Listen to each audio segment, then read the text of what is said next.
Hey everyone, welcome back to my another video. कैसे हैं आप लोग? आई होप अच्छे होंगे। और फ्रेंड्स, इस वीडियो में आपके जितने भी कमेंट्स आए हुए हैं उन सभी का रिप्लाई करूंगी, क्योंकि मोस्ट ऑफ द क्वेश्चन यही था, क्वेरी आपकी यही थी कि जैसे कि यूपी टेट का अभी फॉर्म फिलअप चल रहा है और अभी जो है वो डेट जो है 26 अप्रैल है और लास्ट डेट है। सो उसमें ना देखो बहुत सारे लोग के फॉर्म नहीं फिल हुए हैं और रीज़न यही है कि ना जो कन्फ्यूज़न बना हुआ है वो है।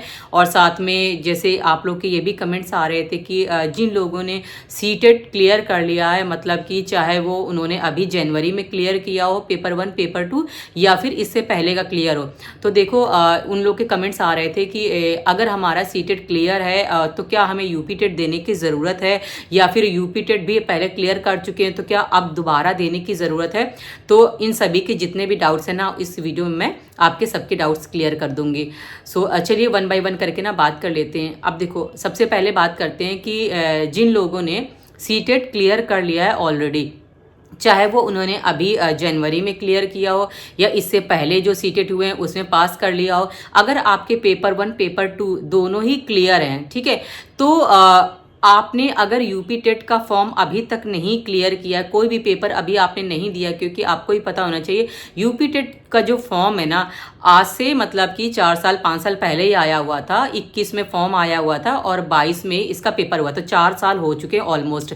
सो 4 साल से अगर उसके बाद अगर आप उस कैटेगरी में आते हैं कि इसके बाद ही आपने एसी टेट का पास किया एग्जाम और अभी तक आपने कोई भी टेट नहीं पास किया है, चाहे पेपर 1 पेपर 2 हो, तो आपको यूपी टेट का पेपर ना भरना चाहिए और उसके दोनों एग्जाम आपको दे देने चाहिए। अब दूसरी बात कर लेते हैं कि जिनके सीटेट पास है, यानी पेपर 1 भी पास है पेपर 2 भी पास है, तो क्या अब यूपी टेट भी पास है तो क्या अब उनको नीड है पेपर ये वाला जो यूपी टेट का आ रहा है उसको देने की।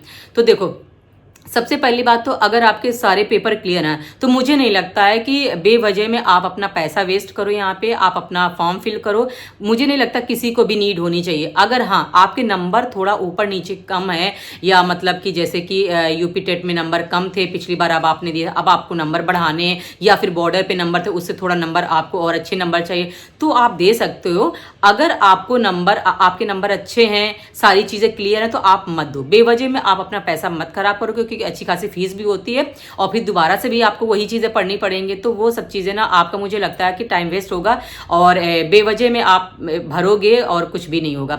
जिन लोगों ने नहीं अभी तक यूपी टेट का फॉर्म अभी तक एक बार भी नहीं दिया वो दे दो, और जिनके नंबर हैं क्या वो दे दो। और दूसरी बात ये है कि जिन लोग को कंपलसरी है देना, जैसे कि जो लोग पहले से ही टीचर हैं तो उनको तो ज़रूरी है कि वो लोग तो पेपर देंगे ही देंगे, क्योंकि उनके लिए तो अनिवार्य कर ही दिया गया है, ठीक है। तो अब ये बात तो आपको मैंने क्लियर कर दी है कि पेपर 1 पेपर 2 सीटेट पास है या फिर यूपी टेट पास है तो आपको नहीं देने की ज़रूरत है। नंबर कम है या फिर नहीं दिया है एक बार भी, तो फिर आप फॉर्म फिल कर दो और अपना एग्ज़ाम जो है जुलाई में होने वाला है उसकी तैयारी शुरू कर दो। अब बात कर लेते हैं कि बहुत सारे आपके कमेंट्स ये भी आ रहे थे कि जैसे यूपी टेट का जब फॉर्म फिल कर रहे हैं ना, तो उसमें आपको पता है कि आयोग ने क्या कर दिया है कि यूपी टेट का फॉर्म फिल करते समय जो रिजर्व कैंडिडेट हैं, मतलब कि जिनको रिलैक्सेशन चाहिए, उनके जाति प्रमाण पत्र और निवास आय ये सब जो चीज़ें होती हैं उनके पास में होनी चाहिए। तो देखो बहुत सारा ना कन्फ्यूज़न बना हुआ है कि जो लोग सिंगल है ना उनके लिए तो देखो कोई बात नहीं है, क्योंकि जो लोग रिजर्व कैंडिडेट के हैं, चाहे SC ST हों या फिर OBC हों, EWS के हों, कोई भी हो, तो उनके लिए तो देखो आपने अच्छे से अपना क्राइटेरिया देख ही लिया होगा कि क्या क्या एलिजिबिलिटी होनी चाहिए और कब से कब तक का बना होना चाहिए। लेकिन मेरे पास में जैसे कमेंट्स आ रहे थे आप लोग के कि मैं उस पर बेस बता रही हूँ, जैसे जो लोग सिंगल हैं अनमैरिड हैं, तो देखो अगर आप बॉय हो तो आपका देखो कास्ट सर्टिफिकेट तो बना ही बना होगा, वो आपके पापा का नाम का ही बना होगा, ठीक है। लेकिन अगर आप गर्ल हो अनमैरिड हो तो भी आपको अपने पापा का नाम का ही बना होगा, और जो बहुत पुराना हो वो मत लगाइएगा, जो आपका नेट पे शो हो रहा हो। जैसे कि 2015 से भी अगर आपके जो बने हुए हैं ना तो आपके नेट पे शो हो रहे होंगे, तो वो आप अपना अप्लाई कर दो।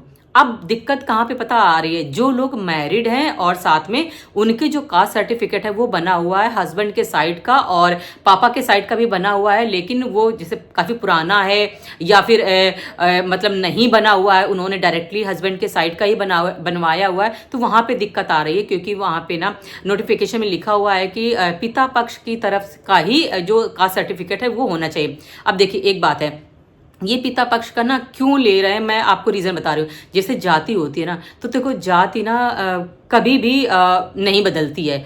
जैसे लड़कियां हैं, अब लड़कियां देखो, अगर वो रिजर्व कैंडिडेट की हैं, SC ST कैंडिडेट्स की हैं या OBC की किसी भी कैटेगरी की हैं, तो देखो अगर उनकी जो शादी है ना जहाँ पे हुई है शादी, तो उनकी जो शादी का जो उसमें जाति प्रमाण पत्र लगेगा ना, वो पिता के साइड की तरफ से लगेगा। क्योंकि ना जैसे जहाँ पे आप जन्म ले रही हैं, जाति आपकी वही मानी जाती है। अगर आपके पिता के साइड का बना हुआ है तो आप वो लगाइए, अगर हस्बैंड के साइड का बना हुआ है या पिता के साइड का भी बना हुआ है ना, तो आप ये देखिए कि आपका उनमें से नेट पे कौन सा शो हो रहा है। जो शो हो रहा हो आप वही बनवाइए, आप वही जो है फॉर्म फिल करने के समय वही वाला लगाइए। क्योंकि देखो उसमें जो होता है ना, एप्लीकेशन नंबर मांगते हैं और इसके बाद में ना जो सर्टिफिकेट ID नंबर होता है वो दोनों मांगते हैं, तभी वो नेट पे शो हो पाता है। आप देखो जिनके ऑनलाइन शो हो रहे हैं ना, तो वो आप लगा दो। अब देखो बहुत सारे लोग के कमेंट्स ये भी आ रहे थे कि हमारा बन नहीं पा रहा है, पिता पक्ष की तरफ से नहीं बन पा रहा है क्योंकि अभी जो है वो लेखपाल मना कर रहे हैं। लेकिन देखो बहुत सारे ऐसे भी हैं ना, मतलब मेरी तरफ से भी लोगों ने बनवाया हुआ है कि अभी भी लोगों के बन रहे हैं। तो अगर हो सकता है तो आप बनवा लीजिए, 2-4 दिन के अंदर अगर बन सकता है। अगर नहीं बन रहा है ना, तो आपके हस्बैंड की कैटेगरी और अगर आपके पापा की कैटेगरी यानी कि फादर की कैटेगरी आपके हस्बैंड की कैटेगरी सेम है, ठीक है, जैसे मान लीजिए SC कैंडिडेट हैं, तो अगर हस्बैंड का जो सर्टिफिकेट है ना वो भी आपका SC ही वाला है और फादर साइड का है वो भी SC वाला ही है, तो अगर आपका फादर साइड का नहीं बना हुआ है ना, तो आप हस्बैंड साइड का उसमें लगा दीजिए, कोई दिक्कत नहीं आने वाली। क्योंकि जब आप एग्ज़ाम दोगे ना, तो ये एग्ज़ाम देते समय यहाँ पे कोई प्रॉब्लम नहीं है, क्योंकि आपका एडमिट कार्ड आएगा, आप UP टेट का एग्ज़ाम देने जाओगे। दिक्कत वहाँ पे आएगी कि जब आपका जैसे सुपर टेट वगैरह आएगा, जूनियर की वैकेंसी आएगी, आप वहाँ पे एलिजिबल होगे ना, पास हो जाओगे, फिर इसके बाद में जब आपका डॉक्यूमेंट वेरिफिकेशन होगा, उस समय आपका ना ये सारे जो डॉक्यूमेंट है ना वो वेरीफाई होंगे।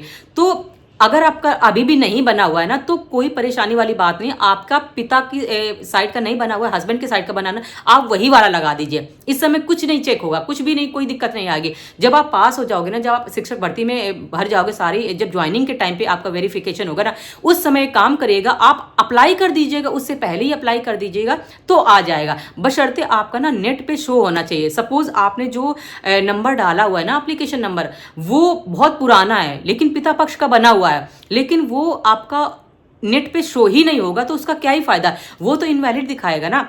तो इसलिए जो नेट पे शो हो रहा है आप वही वाला लगाओ। बाद में ज्वाइनिंग के टाइम पे वो जो है ना तब आप नया बनवा लीजिएगा, फिर आपका बन जाएगा। क्योंकि नया बनवाने में 8-10 दिन लग जाता है, कभी कभी ना जो इसका प्रोसेस है वो थोड़ा लंबा भी खिंच जाता है और कभी कभी 1 वीक में हो जाता है। तो ऐसे करके ना वो ज्वाइनिंग के टाइम की बात है, वो तब आप बनवा लीजिएगा। लेकिन अभी क्या है, अभी जो नेट पे शो हो रहा आप वो लगा दीजिए। अभी कोई चेकिंग नहीं, कुछ न कोई इसका है ही नहीं। वो मतलब जब आपकी ज्वाइनिंग होगी उस समय आप बनवा लीजिएगा, अगर आप रिजर्व कैंडिडेट के हैं। अगर आपका नहीं बना हुआ है तब ठीक है, आपके पास अभी जो है, जो नेट पे शो हो रहा आप वही बनवा लीजिए, वही लगा लीजिए। सो आई होप जो भी अभी कास्ट सर्टिफिकेट से रिलेटेड जो आपके क्वेश्चन थे, साथ में सीटेट से रिलेटेड, UP टेट से रिलेटेड जो भी क्वेश्चन थे उनका मैंने रिप्लाई कर दिया है। और हाँ, एक वीडियो मैं आपके लिए और लेके आऊँगी जिसमें आप लोगों ने क्वेरी किया था कि जैसे कि स्ट्रेटजी के बारे में कि अभी जैसे कि UP टेट का जो एग्ज़ाम होने वाला है उसके लिए कौन कौन सा स्ट्रेटजी हम फॉलो करें, किस तरह से हम फॉलो करें, टाइम टेबल कैसा होना चाहिए, एक पूरी प्लानिंग, मतलब पूरा जो एक स्ट्रक्चर होता है वो किस तरह से फॉलो करें ताकि जो हमारे जो एग्ज़ाम होने वाला है उसमें हम बेहतर परफॉर्म कर सके और नंबर जो है वो भी अच्छे आ सके। सो मैं एक वीडियो इस पर भी बनाऊंगी। आप लोग और भी आप जो भी डाउट्स हो आपके कमेंट करके पूछ लीजिएगा। उस पर अगर मुझे वीडियो बनाना होगा तो उस पर भी मैं वीडियो बना दूंगी। और एक स्ट्रेटजी मैं लेके आऊँगी, अभी जल्द ही हो सकता है कल या परसों में ही लेके आ जाऊँगी। सो आप देख लीजिएगा प्लानिंग कैसे करनी है आपको। और पढ़ाई अभी से शुरू कर दीजिए, अब बिल्कुल टाइम नहीं बचा है फ्रेंड, मात्र 2 महीने बचे हैं। और 2 महीने ना अगर कुछ भी नहीं पढ़ा ना तो 2 महीने में भी कोर्स कंप्लीट करना ना काफ़ी मुश्किल हो जाता है। सो अभी से पढ़ना शुरू कर दीजिए। एक स्ट्रेटजी लेके आऊँगी, उसमें मैं बता भी दूंगी। एक अगर हाउस वाइफ हो तो आपकी किस तरह से स्ट्रेटजी होनी चाहिए, अगर आप बैचलर हो तो फिर आपको कितने घंटे पढ़ के आप अपना अच्छा सा स्कोर कर सकते हो यूपी टेट में। सो चलो फ्रेंड, इस वीडियो को मैं यहीं पे एंड करती हूँ। मिलती हूँ मैं नेक्स्ट वीडियो में। अगर हाँ अभी भी कुछ क्वेरी है तो आप पूछ लीजिएगा और मैं उसका रिप्लाई कर दूंगी कमेंट के थ्रू। अगर वरना एक वीडियो जो है इस पर बना दूंगी। तब तक के लिए पढ़ते रहो। Bye and take care.